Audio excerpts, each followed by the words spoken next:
반갑습니다. 6월 한 달은 저희들이 오늘 기도도 해주셨는데 평화에 관한 말씀을 함께 나누고 있습니다. 오늘 평화에 관한 말씀 세 번째인데 우리의 말씀을 통해서 하나님께서 또 우리에게 원하시는 평화가 구체적으로 어떻게 적용되는지 함께 살펴보기를 원합니다. 제목만 한번, 제 위에 있는 제목만 한번 같이 읽겠습니다. 시작. 가죽옷과 십자가. 그렇습니다. 여러분, 창세기 2장 있죠? 창세기 우리가 이제 말씀을 보았는데 창세기 2장은 타락 이전에 인간이 어떤 상태였는가 이렇게 말해주고 있는데 딱 한 문장으로 말을 해주고 있습니다. 창세기 2장 25절인데 타락 전의 인간의 상태입니다. 타락하기 전의 인간의 상태 함께 보겠습니다. 시작. 여러분, 이것은 단순히 옷을 입지 않았다 이런 말이 아닙니다. 그 말이 아니고 이것은 인간의 상태가 상대방과 내가 있는데 서로에게 아무것도 감출 필요가 없을 만큼 상호간에 투명했고 나를 방어하거나 혹은 상대를 의심할 필요가 없었던 완벽한 연합의 상태를 말합니다. 타락 전에 인간이 그랬다는 것입니다. 그러나 죄가 들어오자마자 인간은 무화과 나무 잎으로 자신을 가리기 시작했습니다. 그러니까 나를 따뜻하게 품어주던 너가 어느새 나를 판단하고 정죄하는 무서운 타자로 변해버렸기 때문입니다. 그리고 여러분, 타인의 시선을 의식하고 의심하는 순간 관계는 산산이 조각이 나고 우리 영혼은 급격히 위축됩니다. 더 본질적으로 보면 이 부끄러움은 사람이 자기 몸을 가린 이 부끄러움은 우리 내면에 머물던 이 거룩의 광채가 꺼졌다는 굉장히 서글픈 신호입니다. 하나님과 막힘없이 소통하며 또 그분의 영광을 반사할 때 인간은 온 만물 앞에 당당하고 아름다운 영적 기제를 가졌습니다. 하지만 죄가 들어오고 거룩이 떠나간 자리에 남은 것은 초라해진 자아와 수치심뿐입니다. 그리고 그 수치심의 그림자처럼 따라온 것이 있는데 그게 뭐냐면 그게 두려움입니다. 그래서 아담은 이렇게 고백합니다. 내가 벗었으므로 두려워하여 숨어나이다. 이렇게 고백합니다. 조금 전까지 사랑의 품이었던 이 동산의 나무들이 이제는 하나님을 피해서 숨어야 하는 은폐물이 되고 말았습니다. 하나님께서 타락 이후에 아담을 부르시거든요. 아담아 아담아 이렇게 부르시니까 아담이 창세기 3장 10절 저 부분 다시 한번 같이 읽어볼까요? 시작. 여러분, 그런데 우리가 창세기 1장, 2장, 3장 읽어보면 우리가 아는 사실은 무엇입니까? 지금 아담이 벗은 상태입니까? 아니잖아요. 성경에 보면 아담은 뭡니까? 무화과 나무 잎을 엮어서 치마를 만들어서 이미 입은 상태입니다. 그러니까 물리적으로 보면, 눈으로 딱 보면 아담은 지금 벗은 상태가 아닙니다. 뭔가를 입었어요. 그런데 왜 그는 하나님께서 아담아 아담아 부르실 때에 여전히 벗었다고 고백하고 떨고 있는 것일까요? 여기서 우리는 인간이 스스로를 하나님 앞에서 감추려고 하는 노력이 얼마나 부질 없는 것인가를 깨닫게 됩니다. 여러분, 아담과 하와가 엮어 만든 이 무화과 나무 잎은 인류가 자신의 수치와 죄를 가리기 위해서 시도해온 모든 종교적, 도덕적 노력의 상징입니다. 인간은 스스로의 힘으로 이 부끄러움을 덮으려고 합니다. 때로는 고결한 철학으로, 때로는 엄격한 도덕적 수양으로, 때로는 열정적인 종교 행위로 자신의 벌거벗은 모습을 이렇게 덮으려고 하죠. 그리고 놀랍게도 이러한 것들이 사람과 사람 사이에는 그럴듯한 치마가 되어서 서로의 눈을 속이고 체면을 유지하긴 하는데 별로 불편함이 없습니다. 하지만 하나님의 거룩한 빛 앞에 서는 순간 사람이 억지로 가려둔 모든 것은 단숨에 투명하게 비추고 맙니다.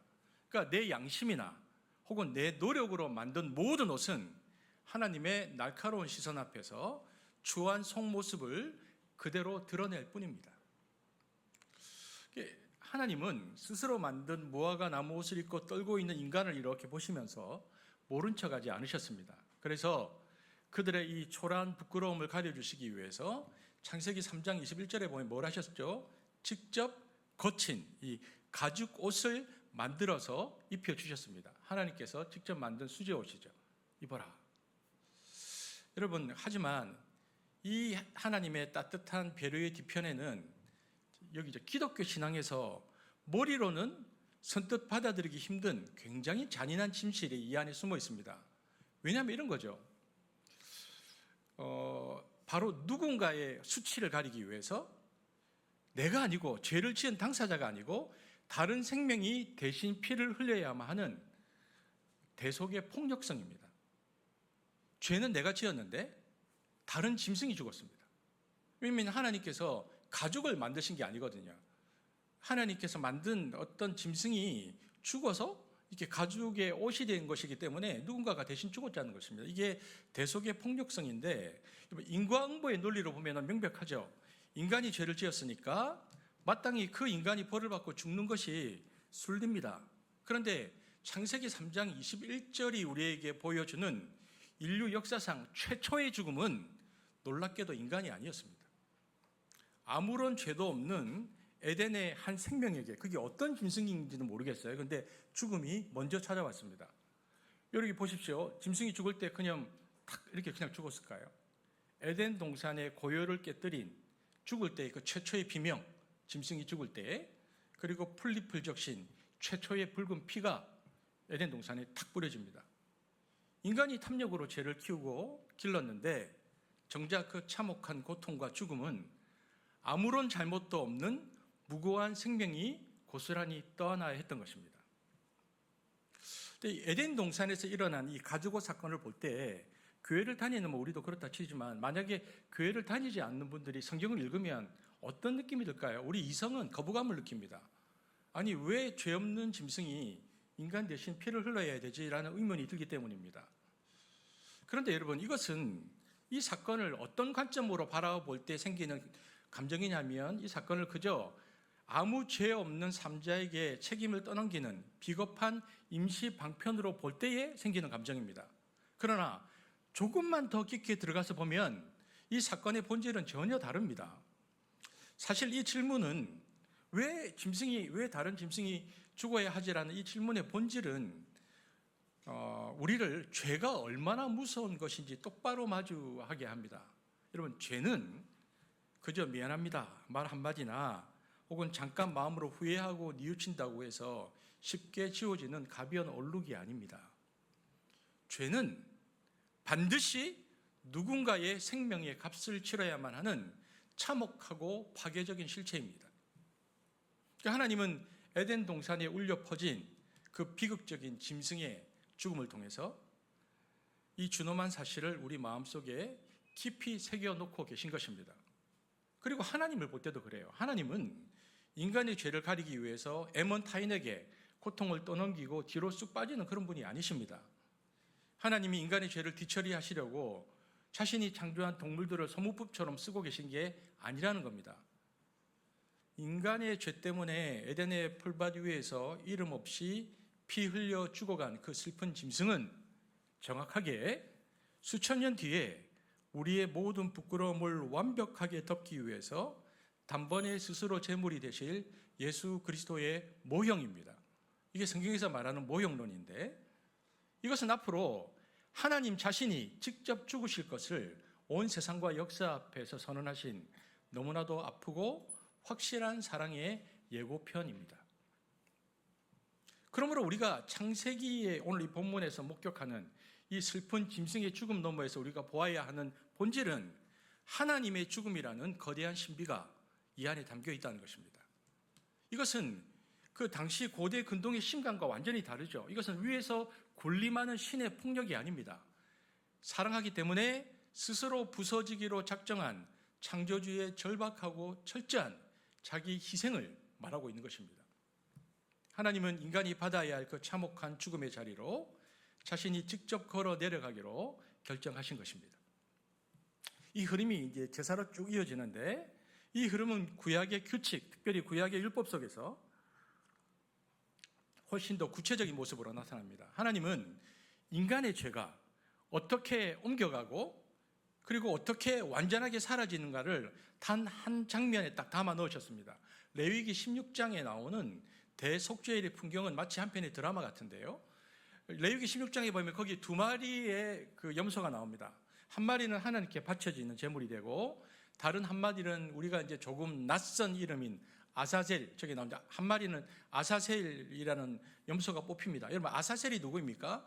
그러니까 히브리어로 유음화된 아자젤을 우리 번역으로 아사셀이라고 했는데, 이 아사셀은 우리로 번역하면 죄의 뿌리이자 악의 세력인 사탄을 뜻합니다. 그러니까 아자젤 염소는 사탄을 상징합니다.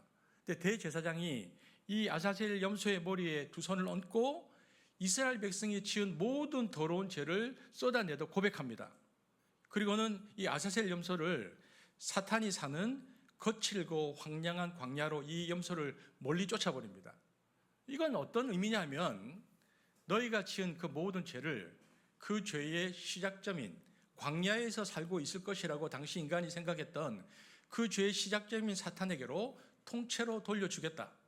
이제 너희 죄는 너희에게서 영원히 추방되었다라고 하시는 하나의 예표이고 하나님의 단호한 선언입니다.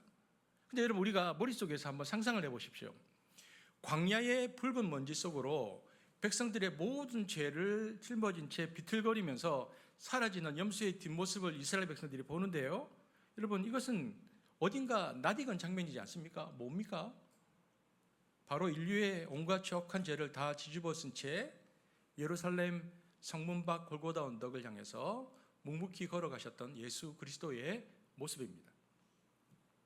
인간이 도저히 감당할 수 없어서 내버려둔 그 쓰레기 같은 그 모든 죄악을 창조주이신 그분이 당신의 어깨에 친히 짊어지시고 골고다로 가신 거죠. 그러니까 세례 요한이 예수님을 처음 딱 마주했을 때 어떻게 점잖게 인사만 했겠습니까? 심장이 터질 것 같은 격정 속에서 그는 이렇게 외칠 수밖에 없었습니다. 요한복음 1장 29절 이렇게 외쳤죠. 보겠습니다. 시작. 요한은 선지자이죠. 요한이 알았습니다. 본질적으로. 세상의 모든 죄를 지고 가는 하나님의 어린 양이구나. 요한이 그렇게 고백한 것입니다. 여러분, 바로 이 지점에서 성경에 나오는 모든 피 흘림과 제사는 단 하나의 정점, 뭡니까? 예수 그리스도의 십자가로 모이게 된다는 것을 알 수 있습니다. 그러니까 십자가는 뭐냐면, 십자가는 인류 역사 내내 이어져 온 그 수많은 슬픈 비명과 희생이 이제 더 이상 필요 없다고 마침표를 찍은 곳입니다. 이로써 인류의 죄를 대신 짊어지는 예수님이 오시기 전까지의 모든 희생양의 역사는 끝이 났습니다. 그리스도께서 단번에 완전하게 자신을 하나님께 제물로 드림으로 이제 더 이상 하나님은 그 어떤 희생물도 요구하지 않으시는 상태가 되었습니다. 대신 그분이 온몸을 부서지며 만들어 놓으신, 이제는 폭력이 아니고 평화와 비폭력의 세계 안으로 예수님께서 수고하고 무거운 짐진 자들아 다 내게로 오라, 이렇게 들어오라고 주님께서 초청하시는 것, 이것이 복음입니다.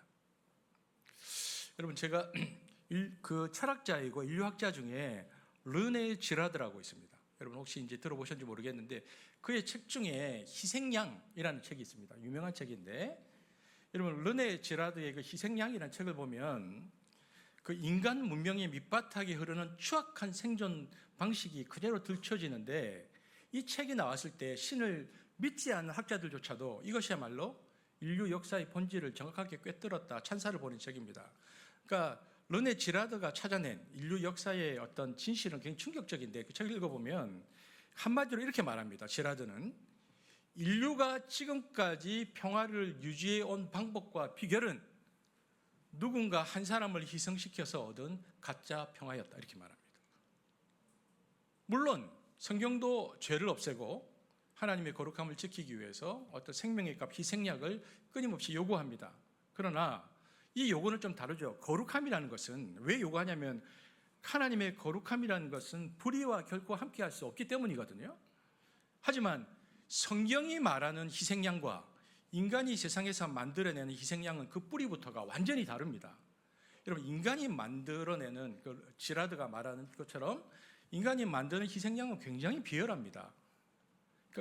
그것은 거룩함을 위해서가 아니고 철저히 자기 권력을 지키고 집단의 이익을 유지하기 위해서 누군가를 항상 제물로 삼기 때문입니다. 이것은 추악한 속임수에 불과합니다. 평소에는 이런 거죠. 이렇게 아무 문제가 없을 때는 공동체 일원들과 함께 살아갈 때에 어떤 우리가 서로 간에 작은 차이들이 있잖아요. 가질 수 있는 작은 차이나 혹은 어떤 개개인의 약점이 있단 말이에요. 그게 아무 문제가 안 돼요. 평소에는 그냥 삽니다. 하지만 그러다가 그 어떤 공동체나 그게 뭐 국가가 될 수도 있고요. 어떤 집단이 뭐 전쟁이라든지 어떤 것 때문에 통제할 수 없는 위기에 딱 직면하거나 혹은 기득권이 자기의 자리가 흔들린다고 느끼는 순간에 권력은 대중의 불안을 잠재울 가장 손쉬운 방법, 관역을 찾기 시작합니다.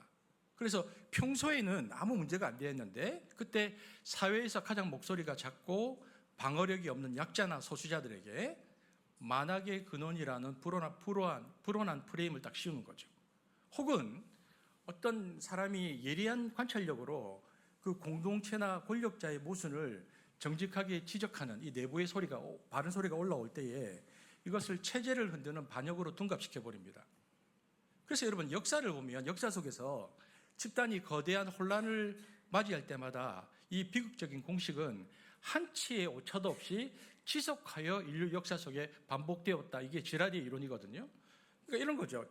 저들 때문에, 저 사람 때문에 우리가 지금 이 모양 이 꼴이 되었다라는 여론이 들끓기 시작하면 사람들은 은밀한 합의 속에서 희생양을 골라서 사정없이 짓밟아 버립니다. 그러면 그 문제가 해결된 듯 보이죠. 이것이 인류 역사가 끊임없이 반복해온 가짜 평화의 기록입니다. 반면에 하나님의 희생양은 거의 감탄을 자아내는데 성경을 읽어보면 하나님은 당신의 거룩함을 이루기 위해서 다른 사람을 제단 위에 올려서 피 흘리게 하지 않으셨습니다. 죄를 뿌리 뽑기 위해 그분께서 선택하신 방법은 놀랍게도 당신 스스로가 그 광기 어린 폭력의 제물이 되어서 죽는 것이었습니다.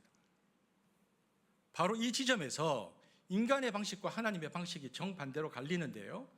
인간의 희생양은 폭력을 정당화하고 또 다른 폭력을 낳을 뿐이지만 하나님의 어린 양이신 예수 그리스도는 십자가 위에서 이 인간의 폭력의 숨통을 완전히 끊어버리셨습니다. 이것을 바로 폭력의 자기 완성이라고 부르는데 십자가 위에서 하나님은 자신에게 가혹한 폭력을 허용하심으로 역설적으로 세상이 만들어 놓은 모든 폭력을 종식시켰습니다. 이게 십자가입니다.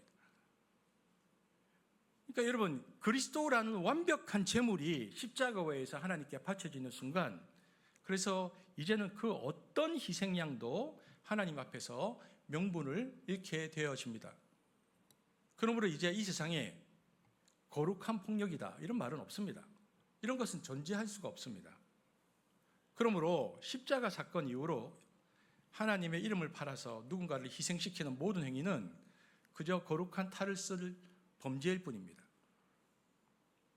여러분 그리스도는 스스로 희생양이 되심으로써 폭력을 비폭력으로 증오를 평화로 바꾸어 놓으셨습니다.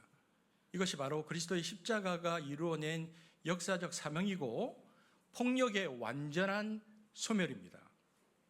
여러분 성경에 보면 요한복음 8장에 성전에서 가르치시던 예수 앞에 율법학자들과 바리새파 무리가 씩씩거리면서 들이닥치잖아요. 그들은 어떤 사냥감을 몰듯 한 여인을 막 끌고 옵니다. 제가 지금 영화 제목이 기억이 안 나는데 지금도 투석형이 있거든요. 꺼내는 중동권에는 그 투석형 당하는 장면을 다큐처럼 찍은 영화가 있는데 사람들이 여인을 막 끌고 와요. 보란 듯이. 그리고는 딱 내동댕이 치죠. 그리고 예수 앞에 딱 그 여인을 갖춰놓고 따져 묻습니다. 선생님, 이 여자가 가늠하다가 현장에서 잡혀왔습니다. 모세의법에는 이런 여자를 돌로 치라 명하였는데 당신은 어떻게 하겠습니까? 예수님께 딱 묻습니다. 자, 여러분 질문해 볼게요. 이 바리새파는 왜 이토록 악랄하게 공개 처형을 밀어붙였을까요? 사람들이 보는 앞에서 여자들 데려와서 왜 그랬을까요? 여러분 그들이 정말 하나님의 거룩이 훼손되어서 피눈물을 흘리는 것일까요? 아닙니다. 그들은 공포를 통한 자신들의 지배 체제의 붕괴를 두려워하고 있습니다. 여러분 바벨론의 포로로 잡혀간 이후 예수님까지 600년 동안 이어온 유대 율법주의가 그리고 이 유대 율법주의라는 종교 이데올로기가 예수의 등장으로 굉장히 느슨해지기 시작하고 또 회당의 지배 질서가 흔들리자 그들은 이걸 지키기 위해서 본보기가 필요했던 것입니다. 그러니까 당시 바리새파와 종교 지도자들에게 이 여인은 인격체가 아닙니다. 흔들리는 권력을 다시 결속시키기 위해서 제단 위에 올린 일회용 제물, 소모품입니다. 한 명을 잔인하게 때려 죽여서 공동체 전체에 공포라는 독을 주입하고 감히 율법에 도전하지 못하게 하려는 집단 폭력의 전형이 요한복음 8장입니다. 자기들의 위기를 한 인간의 생명으로 세탁하려고 하는 굉장히 비열한 수법입니다. 근데 예수님은 이 살벌한 폭력을 정확하게 꿰뚫어 보셨죠. 주님은 보십시오. 그 여인이 죄가 없다 이렇게 감싸지 않으셨습니다. 하지만 이 죄를 미끼 삼아서 다른 사람을 죽이고 자기 권력을 강화하려는 이 비열한 방식에는 단호히 안 된다라고 선언하셨습니다. 이렇게 말씀하셨죠. 너희 중에 죄 없는 자가 먼저 돌로 치라. 이 한마디는 여인을 제물 삼아서 자신들의 집단 폭력을 완성하려던 종교 권력자들의 손에서 돌덩이를 빼앗아 버린 위대한 선언입니다. 주님은 그 불쌍한 여인이 종교 질서를 지키기 위한 일회용 도구로 짓밟히도록 내버려 두지 않으셨습니다. 그래서 이렇게 말씀하셨죠. 나도 너를 정죄하지 아니하노니 가서 다시는 죄를 범하지 말라. 여러분, 주님의 태도는 굉장히 명확한데 인간을 가혹한 처벌의 수단으로 삼는 그 어떤 종교적 폭력도 용납하지 않겠다라는 것입니다. 여러분, 주님은 그 누군가를 희생양으로 묶어서 그 체제를 유지하려는 인간의 취약한 본능을 온몸으로 막아내신 거죠. 여러분, 죄를 지은 영혼에게 요한복음 8장에 보면 정말 필요한 것은 권력자들의 자리를 지켜줄 핏방울이 아니고 다시 시작할 수 있는 용서와 회개라는 사실을 예수님께서 요한복음 8장에서 선명하게 보여주셨습니다. 이것이 바로 예수의 방식입니다. 누군가를 죽여서 가짜 평화를 만드는 것이 아니고 스스로가 그 죽음의 위협 앞에 방패가 되어서 폭력의 사슬을 끊어내는 것. 바리새인의 돌은 권력을 꿈꾸지만 예수의 영성은 생명을 꿈꾸는 것이 그 본질이다라고 성경이 우리에게 말해주고 있는 것입니다. 여러분, 역사라는 이제 거울을 이렇게 비춰보면 예수 이후에 중세 교회만큼 비열하게 희생양을 양상한 집단도 드뭅니다. 이 비극의 서막이 십자군 전쟁인데 그 십자군 전쟁이 일어날 당시에 유럽은 끝없는 영토 싸움과 권력 다툼으로 내부가 거의 통제불능 위기에 있었습니다. 이때 교황 우르마르스 2세가 교회의 위기를 돌파하기 위해서 아주 잔인한 꾀를 내는데 내부의 분노와 폭력성을 밖으로 돌릴 외부의 거대한 희생양으로 이슬람을 지목합니다. 저기를 치자.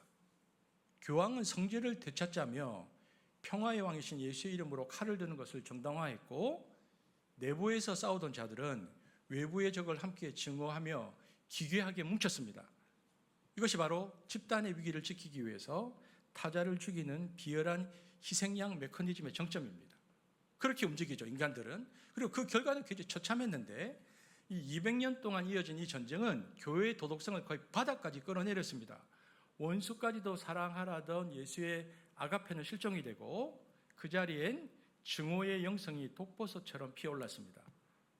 여러분, 예수를 따른다는 자들의 눈빛이 200년이 지나는 동안에 싸나워지기 시작했고요. 이방인과 이단을 쳐 죽이는 일이 하나님의 일이라고 믿는 미친 광기가 유럽을 휩쓸었습니다. 여러분, 십자군 전쟁이 끝났어요. 이 폭력성은 15세기에 오면요 아주 비겁하고 교활한 형태로 진화합니다.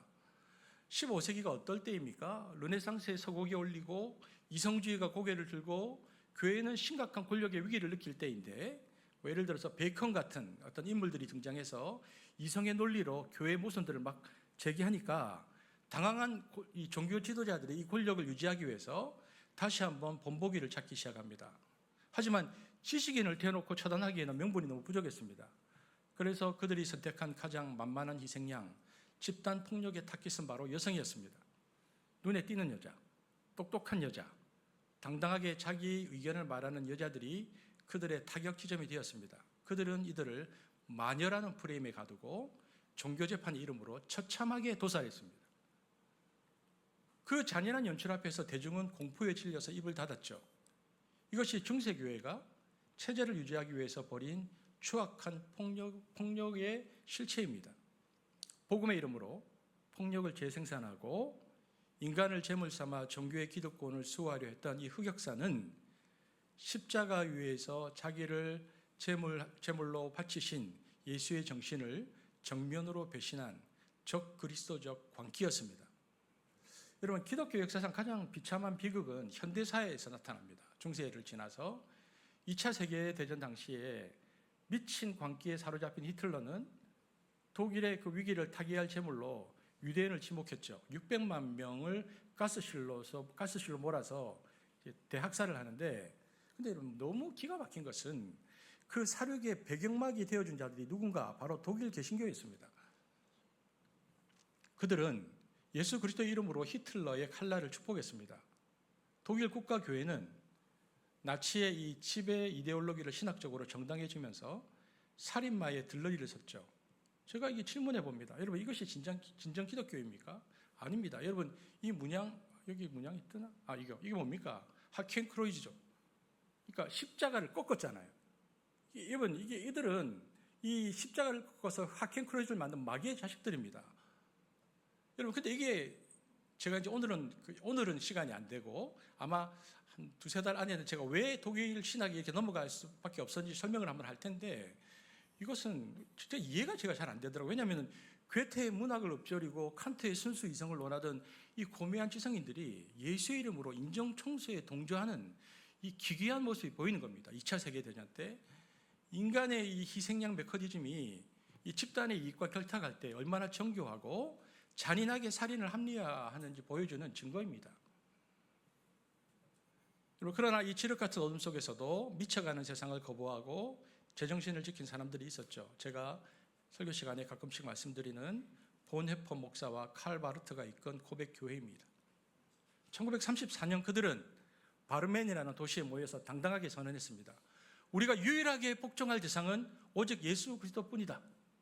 그들은 히틀러에게 충성을 맹세해야만 목사 자격을 주던 비겁한 시대의 얼굴에 침을 뱉었습니다. 근데 그 대가가 너무 참혹했죠. 본헤퍼는 수용소의 교수대에서 차가운 이슬로 사라졌고, 바르트는 가르치던 강단에서 쫓겨나서 추방당했습니다. 수많은 종교 사기꾼들이 히틀러의 발밑에 엎드려서 호의호식할 때 이 소수의 진정한 신앙인들은 그리스도의 이름을 더럽히지 않으려고 기꺼이 자기 목숨을 던졌습니다. 이것은 마치 가늠한 여인을 돌로 쳐 죽여서 권력을 지키려던 바리새인의 손을 막아서셨던 예수님처럼 당시 독일 교회도 히틀러의 광기 어린 돌팔매질을 온몸으로 막아섰어야 했습니다. 하지만 대다수의 비겁한 교회들은 돌을 내려놓기는커녕 오히려 더 큰 돌을 집어들고 유대인들의 머리에 겨누며 폭력에 앞장섰죠. 그러니까 여러분, 우리가 신앙생활을 한다는 것이, 입으로 하는 신앙 고백은 이렇게 우리가 이제 오늘도 사도신경을 고백했는데, 이것은 단순히 말장난이나 교리의 유의가 아닙니다. 우리가 이 신앙 고백을 십자가 앞에서 한다는 것은 시대를 지배하는 거대한 권력의 폭력과 제약을 향해서 하나님의 이름으로 단호하게 사망 선고를 내리는 엄숙한 행위입니다. 우리는 더 이상 그 폭력에 동조하지 않겠다, 이 말이죠. 그 고백 때문에 내 목숨이 위태로워질지라도 힘없는 누군가를 희생양 삼아서 가짜 평화를 누리는 그 비열한 판을 통째로 뒤엎겠다고 결단하는 치열한 영적 싸움이 우리의 신앙 고백입니다. 나는 더 이상 이 폭력에 동조하지 않겠다라는 것이죠. 여러분, 그럼 우리는 어떻습니까? 우리나라 역사는, 우리는 70년이 넘는 세월 동안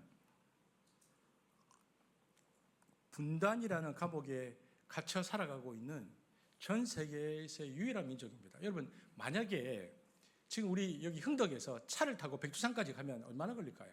운전해서 가면. 운전해서 쭉 가면, 고속도로가 있어서 쭉 가면. 근데 제가 지난주에 그 백두산 가는데 5일이 걸렸습니다.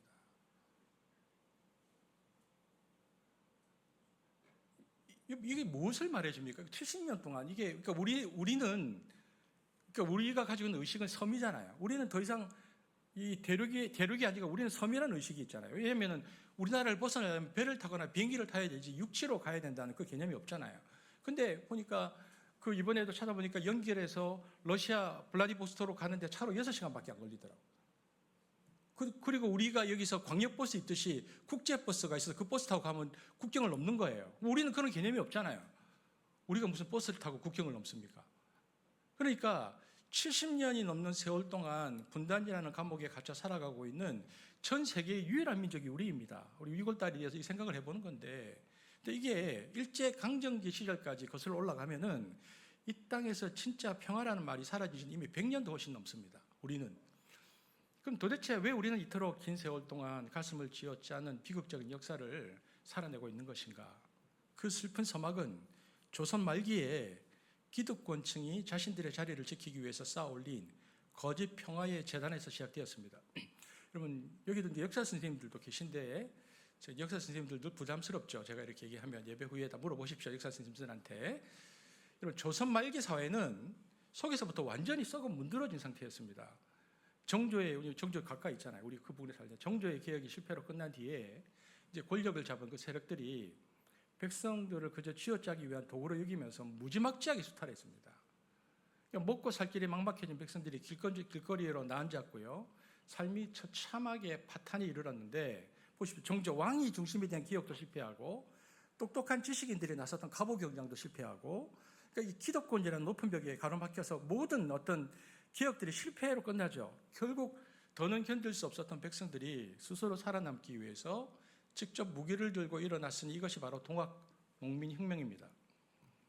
여러분, 동학이 외친 핵심은 아주 명백한데, 인내천, 사람이 곧 하늘이다라는 선언이었습니다. 누구나 평등하다 이거잖아요. 그러니까 누구나 평등하다는 이 외침은 새로운 시대로 나아가는 위대한 신호탄이자 수백 년 동안 이 땅을 지배해온 유교 질서, 다시 말해서 신분을 나누어서 사람을 지배하던 지도권층의 논리에 굉장히 두려운 어떤 선포와 같았습니다. 인내천 세상을 가지고 나왔죠. 여기서 인류사에 추악한 희생양 메커니즘이 또 작동합니다. 왕실과 사대부 그리고 탐관오리들이 평소에는 으르렁대다가 자신들의 기득권이 위협받자 일순간 거룩한 동맹을 딱 맺습니다. 자신들의 입장에서의 거룩한 동맹이죠. 그들은 자신들의 체제를 유지하기 위해서 자기 나라 백성을 사지로 몰아넣는 비열한 선택을 하는데 뭡니까? 제 나라 백성을 짓밟기 위해서 일본과 청나라라는 외세의 칼을 빌려온 겁니다. 그러니까 자기 자식을 죽여달라고 남의 집 깡패를 부려들인 이 기괴한 형태를 한번 보십시오. 이것이 바로 거짓 평화의 실체입니다. 기득권의 안락을 위해서 동학이라는 아벨을 죽이고 외세라는 괴물을 끌어들인 것입니다. 결국 조선은 그 괴물들의 싸움터로 전락했고 일본이라는 가인에게 나라를 통째로 헌납하는 대가를 치렀습니다. 그러니까 이것이 한국 근대사에 흐르는 첫 번째 아벨의 피입니다. 동학이죠. 외국 군대는 여러분, 지금도 우리가 조심해야 되는 외국 군대는 한번 발을 들여놓잖아요. 본국이 망하기 전까지 절대로 안 나갑니다. 그런 예가 없어요, 역사에. 두려우면 나가지 않습니다. 청나라가 망하고 히로시마의 원폭이 터져서 일본이 망할 때까지 우리는 36년 전에는 식민지의 지옥을 통과해야 했습니다. 절대로 자기 나라가 망하기 전까지는 나가지 않습니다. 그러니까 기득권을 지키기 위해서 백성을 희생양 삼았던 그 비겁한 거짓 평화가 결국 민족 전체를 거대한 재단 위에 제물로 바친 꼴이 된 것입니다. 여러분, 그러니까 누군가를 죽여서 자신들이 얻는 평화는 반드시 더 큰 파멸을 가져오게 되어 있습니다. 그러면 역사의 거울을 우리 현대사로 더 일제 말고 우리 현대사로 끌어오면요. 근데 제가 그런 생각을 한번 해보거든요. 여기서 우리 교회에는 6.25 전쟁을 겪으신 분 안 계시죠? 근데 제가 보면 저도 그런데 제가 1960년대에 태어났잖아요. 저는 그런 생각을 한 번도 안 했는데 가만히 생각해 보니까 제 동네에 거지가 많았거든요. 거지가 있었고 특별히 이게 맞는 표현이 나병 환자 거지들이 좀 많았어요, 동네에. 그러면 아이들이 막 돌 던지고 그랬다고. 나도 한번 던졌나? 같이 아이들하고. 왜냐면 제가 서울에 그때 어릴 때 해방촌하고 상계동에 살았거든요. 제가 서울에서. 기억이 납니다. 막 동네에 오면 아이들이 막 거지 왔다고 던지고 집에 있으면 이렇게 거지들이 그 먹는 또 달라고. 근데 왜 그런가 가만히 생각해 봤더니 제가 태어났을 때만 해도 그러니까 한국 전쟁이 끝난 1953년을 기준으로 하면 15년이 안 지날 때예요. 여러분, 15년 전 우리 교회가 개척은 더 우리 교회 16년, 17년이니까 그쯤에 전쟁이 끝나고 제가 태어났단 말이에요. 그러니까 그때 우리나라를 한번 생각해 보십시오. 역사의 거울을 이렇게 현대사로 이렇게 돌려보면 그 안에는 이념과 권력의 소용돌이 속에서 희생되어간 수많은 아세셀 염소의 비명이 있습니다. 여러분, 우리가 이제 분단 체제라는 이 비극은 남과 북 양쪽에서 체제를 수호하고 권력을 공고히 하기 위해서 끊임없이 누군가를 재단 위에 올렸습니다. 남쪽의 반공주의와 북쪽의 공산주의라는 이데올로기는 상대를 향한 적대감을 동력 삼아서 내부의 결속을 다지는 수단으로 작동하고 남북이 자기의 체제를 유지했죠. 이런 사람들 있죠. 려운영과 김군대, 좌우의 어떤 극단적인 대립을 넘어서 민족의 하나됨을 꿈꿨던 좌우 합작의 지도자 여운형, 그리고 평생을 임시정부와 조국에 바친 김구 선생조차도 극단적인 체제 대립의 소용돌이 속에서 암살당했습니다. 이들의 비극적인 죽음은 이념 대립이 극에 달했던 당시 사회가 치러야 했던 뼈아픈 대가였습니다. 여러분, 조봉암도 마찬가지인데 평화 통일론을 주장하면서 민심을 얻었던 조봉암은 정권의 위협 요인으로 간주되었고요. 결국 정권은 국가보안법이라는 구례를 씌워서 그를 사형장으로 보냈습니다. 이는 정당한 정치적 경쟁 대신에 사법 권력을 동원해서 반대파를 제거한 우리 현대사의 그늘입니다. 과거 권위주의 정권 시절 난민전 사건 같은 게 보면 여러 공안 사건 속에서 평범한 시민과 지식인들이 간첩으로 조작되는 고초를 겪었습니다. 사법 절차가 정당하게 작동하지 못한 채 서둘러 집행된 사형은 인간의 존엄성보다 체제 유지를 앞세웠던 권력의 냉혹함을 보여줍니다. 여러분, 광주는 어땠을까요? 신군부 세력이 권력을 장악하는 과정에서 광주는 가장 큰 희생양이 되었습니다. 무고한 시민들을 폭도로 몰아넣고 군대를 투입한 그 비극은 집단의 권력 장악을 위해서 소수의 희생을 정당화라고 했던 희생양 메커니즘의 가장 아픈 현장입니다. 여러분, 우리는 이 비극적인 현대사의 연대기 앞에서 자성할 필요가 있는데, 물론 이 인물들의 어떤 정치적 선택이 모두 완벽했다거나 역사적 공과가 없다는 말이 아닙니다. 그게 아니고 분명한 것은 당시의 집권자들이 자신의 체제를 공고화하기 위해서 이들을 광야로 내모는 아사셀 염소의 도구로 사용했다는 것입니다. 여러분, 동족 상잔의 비극은 휴전선 북쪽에서도 똑같은 문법으로 기록되었습니다. 남한이 체제 수호라는 명분으로 희생양을 찾을 때 북한 역시 1인 독재 체제와 이데올로기를 공고화하기 위해서 무고한 피를 재단에 뿌렸습니다. 권력을 유지하기 위해서 누군가를 제거해야만 한 이 비정한 메커니즘은 이념의 색깔과 관계없이 잔인하게 작동했죠. 여러분, 조만식 기억하십니까? 조선의 간지라고 불리고 민족주의와 기독교 정신을 대변했던 조만식 선생은 김일성 정권의 독재화 과정에서 철저히 가로막혔습니다. 신탁 통치를 반대하고 민족의 자도를 지키려 했던 그는 결국 숙청과 고립 속에서 비극적인 최후를 맞이합니다. 우리에게 좀 익숙한 이름이 있는데 김원봉이라는 사람이 있죠. 영화 암살, 밀정을 통해서 재조명된 약산 김원봉 선생의 삶은 우리 현대사의 가장 깊은 얼룩입니다. 평생을 의열투쟁과 독립운동에 투신했던 사령관이 해방된 조국에서 친일 경찰 출신에게 고문을 당하는 수치를 겪었습니다.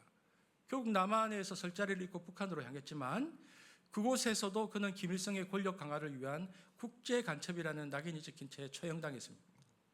분단의 장벽 속에서 그가 설 수 있는 조국은 어디에도 없었습니다. 여러분, 6.25 전쟁이 졌잖아요, 북이. 그러니까 김일성은 자신의 정치적 실책을 가질 희생양이 필요했죠. 그래서 남도당의 수장이었던 박헌영에게 모든 전쟁 책임을 뒤집었습니다. 미지의 간첩이라는 그 억지 혐의는 권력자가 자신의 정당성을 확보하기 위해서 휘두르는 칼날이 얼마나 비정한가를 여실히 보여줍니다. 여러분, 그러니까 우리는 지난 수십 년간 분단 체제라는 이 기괴한 구조 속에서 서로의 정당성을 강화하기 위해서 수많은 역사의 아사슬 염소를 광야로 내몰았다는 것입니다. 우리는 이들의 모든 행적을 무비판적으로 추정하거나 옹호하려는 것이 아닙니다. 전쟁의 책임을 지는 이도 있고 이 중에는 명백한 이념적 과오를 가진 이들도 있습니다. 하지만 본질은 북한 체제 역시 자신들의 실책을 가리고 1인 독재를 완성하기 위해서 이들을 비정한 제물로 삼았다는 것입니다. 누군가를 지워내야만 내가 존재할 수 있다는 이 비극적인 확신은 인류가 지향해야 할 폭력의 정원과 평화의 가치를 정면으로 거스르는 일입니다. 여러분, 생각해보면 저는 우리 현대사의 가장 깊은 흉터는 그 보도연맹 사건과 제주 4.3이라고 생각합니다. 국민을 보호해야 할 국가의 공권력이 도리어 자국민을 아사셀 염소로 삼아서 광야의 죽음으로 내몰았던 아픈 기록입니다. 여러분 그 태극기 휘날리며 영화에 나오잖아요. 그 시절에 쌀 한 폰이나 비료 한 포대를 나눠준다는 말에 순박하게 이름을 적었던 그 농민들이 보도연맹이라는 뜻도 알지 못하는 굴레에 갇힌 채 깊은 골짜기에서 영문도 모른 채 사라져갔습니다. 또한 제가 작년에 그 제주 4.3 때 4.3 공원에 있었습니다. 제가 평화롭던 섬 제주는 이념 대립의 거센 소용돌이 속에서 온 섬이 불길에 휩싸였고 수많은 무고한 아벨들이 피를 흘리는 거대한 재단이 되고 말았습니다. 여러분 체제의 안정을 증명하겠다는 명분 아래 가장 힘없고 순박한 이들의 생명이 너무나 쉽게 지워졌던 것이 우리 현대사의 비극입니다. 그런데 여러분 이 역사의 한 페이지에서 기록된 이 거대하고 잔혹한 풍경은 놀랍게도 오늘날 가져오면 우리의 가장 사적인 일상 속에서 교묘하게 그 모습을 바꾸어서 지속되고 있습니다. 여러분 하루에 제가 한번 여쭤볼게요. 여러분 하루에 쇼츠를 한 얼마나 보세요? 하루에 여러분 시간 쇼츠를 열어서 이렇게 넘기다 보면 우리가 매일 손에 쥐고 있는 이 스마트폰 선안에 굉장히 이 슬픈 풍경은 제가 조금 전까지 말씀드렸던 이 슬픈 풍경은 날마다 되풀이됩니다. 오늘날 그 소셜미디어나 인터넷 커뮤니티라는 일종의 거대한 이 판은 현대판 재판정인데 보십시오. 어떤 갈등이나 사건이 불거지면 대중은 그 밑에 깔린 어떤 복잡한 맥락을 집요하게 살피기보다는 손쉽게 관역이 될 만한 희생양을 찾습니다. 특정 대상을 향해서 비난을 쏟아붓고 사회적으로 고립시켜야만 비로소 정의를 구현했다는 기묘한 안도감을 느끼기 때문입니다. 여러분 그거 보십시오. 그 예수님 당시부터 지금까지 문명은 눈부시게 발전했지만 위기 앞에서 희생양을 제물 삼아서 내부의 결속을 다지려는 인간의 원시적인 본능은 손가락 끝에서 한층 더 정교하고 잔인하게 작동하고 있습니다. 그런데 여러분 이러한 군중 심리의 잔인한 속성은 온라인 공간에만 머물지 않고요. 우리의 곁에 가장 가까운 모습으로 와 있습니다. 뭡니까 이게? 따돌리 왕따입니다. 요즘 여러분 참교육 보십니까? 그 영화고 드라마니까 한번 보십시오. 참교육 제가 다 봤거든요. 1편부터 10편까지.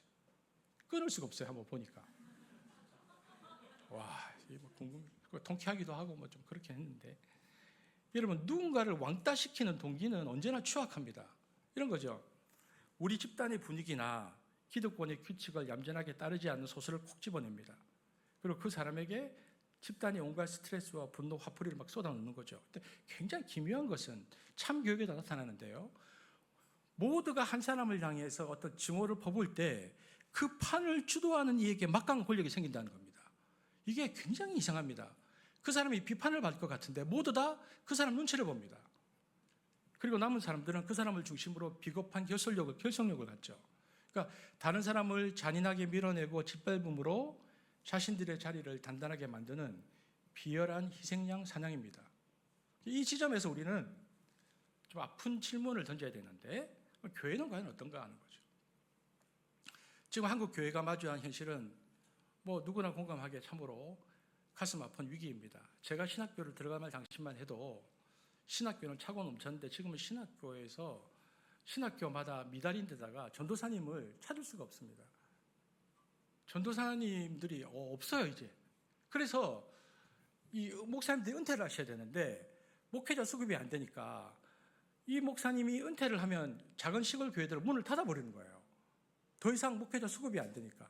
여러분 사회적 신뢰는 무너졌고 교회를 바라보는 시선은 차갑게 식어버렸습니다. 기독교의 아픔이자 깊은 침체기인데 이럴 때일수록 교회는 그러면 마땅히 뼈를 깎는 성찰로 스스로를 돌아봐야 되잖아요. 세상을 올바르게 품어안을 영적인 품격을 회복하고 우리 사회가 잃어버린 도덕적 양심을 일깨우는 하나님의 대변자가 되는 게 교회에 해야 할 일입니다. 하지만 안타깝게도 오늘날의 교회는 고통스러운 자기 갱신의 좁은 길보다는 훨씬 수월한 길을 선택하고 있는 것일 수도 있겠다는 생각이 듭니다. 이런 거죠.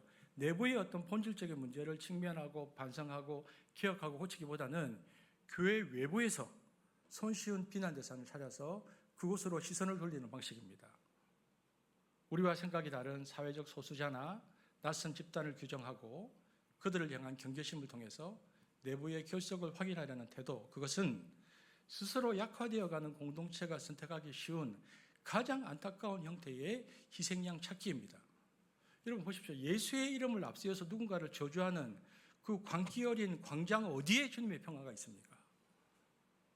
여러분, 다른 사람을 공격해서 우리의 옳음을 증명하려는 시도는 결코 복음이 될 수 없습니다.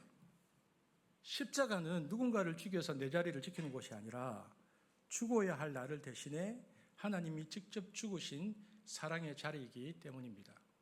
그러니까 우리가 십자가 앞에서 배워야 할 유일한 태도는 스스로를 깊이 돌아보는 길뿐입니다. 하나님의 어린 양께서는 십자가 위에서 그 누구에게도 책임을 떠넘기지 않으셨습니다. 세상의 모든 죄와 아픔을 당신의 몸으로 온전히 받아내며 묵묵히 죽으셨을 뿐입니다. 주님이 그 무거운 짐을 혼자 다 지고 가셨는데 그분의 이름을 부르는 우리가 어떻게 감히 다른 사람에게 죄를 뒤집어 씌울 수 있겠습니까? 십자가 앞에서는 오직 내 안을 들여다보는 정직한 회개만이 필요할 뿐입니다. 여러분, 그런데 이 잔혹한 희생양 만들기의 비극이 가장 빈번하게 일어나는 자리는 멀리 있지 않습니다.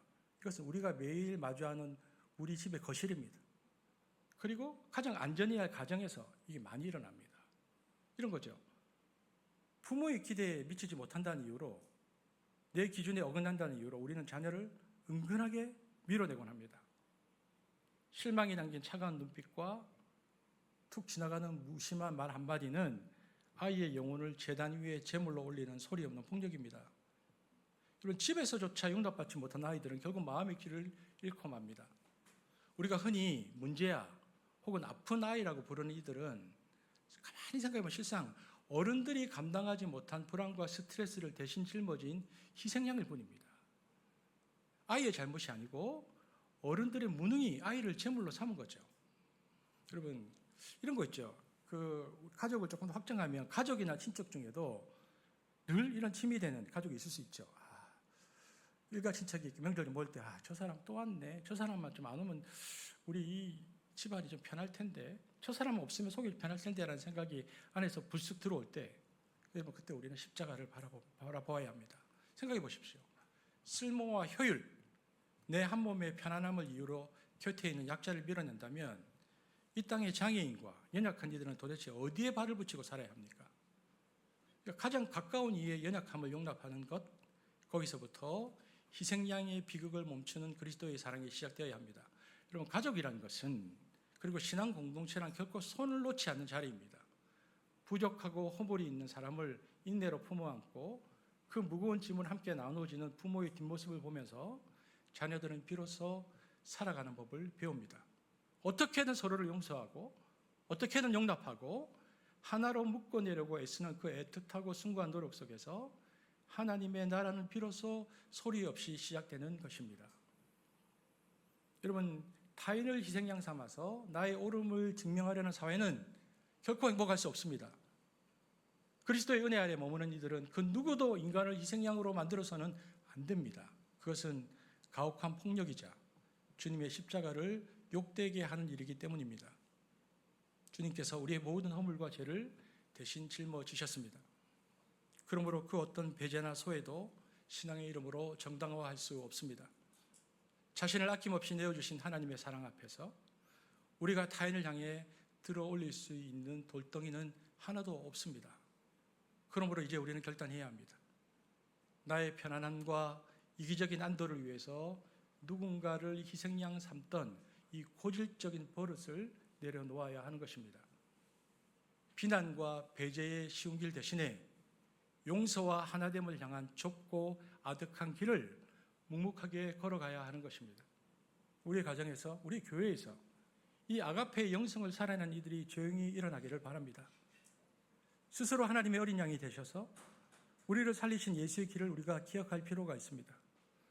누군가를 밀어내고 주저앉혀서 유지하는 삶이 아니라 섬기고 사랑함으로써 함께 살아가는 생명의 공동체, 그 애틋하고 풍요로운 길을 걸어가는 한숲이 되어지기를 주의 이름으로 축복합니다. 기도하겠습니다. 사랑과 공의의 하나님 아버지, 우리의 부끄러움을 가려주신 에덴의 가죽옷과 우리의 죄를 온몸으로 받아내신 골고다의 십자가를 바라봅니다. 내 편안함과 집단의 이익을 위해서 너무나 쉽게 타인을 탓하고 밀어냈던 우리의 죄를 고백합니다. 가정과 교회에서조차 누군가를 희생양 삼아서 돌을 던졌던 위선을 용서하여 주옵소서. 주님, 세상은 누군가를 짓밟아야 평화를 얻는다고 유혹합니다. 그러나 스스로 제물이 되어 세상의 폭력을 끊으신 예수님 앞에 이제 우리가 쥐고 있던 비겁한 돌들을 내려놓을 수 있는 용기를 주옵소서. 남을 비난하는 눈을 거두어서 내 안의 미움을 돌아보게 하시고 혐오로 뭉치는 죽음의 길에서 돌이키게 하여 주옵소서. 우리 가정이, 교회가 누군가를 희생양 삼아 버티는 곳이 되지 않게 하여 주옵소서. 예수님처럼 내가 먼저 사랑하고 희생하여 진짜 평화를 일구는 생명의 자리가 되게 하여 주옵소서. 미움을 미움으로 갚지 않고 세상에 줄 수 없는 평화를 보여주는 진짜 그리스도인으로 살게 하여 주옵소서. 우리의 모든 죄를 지고 가신 하나님의 어린 양 예수 그리스도 이름으로 기도드렸습니다.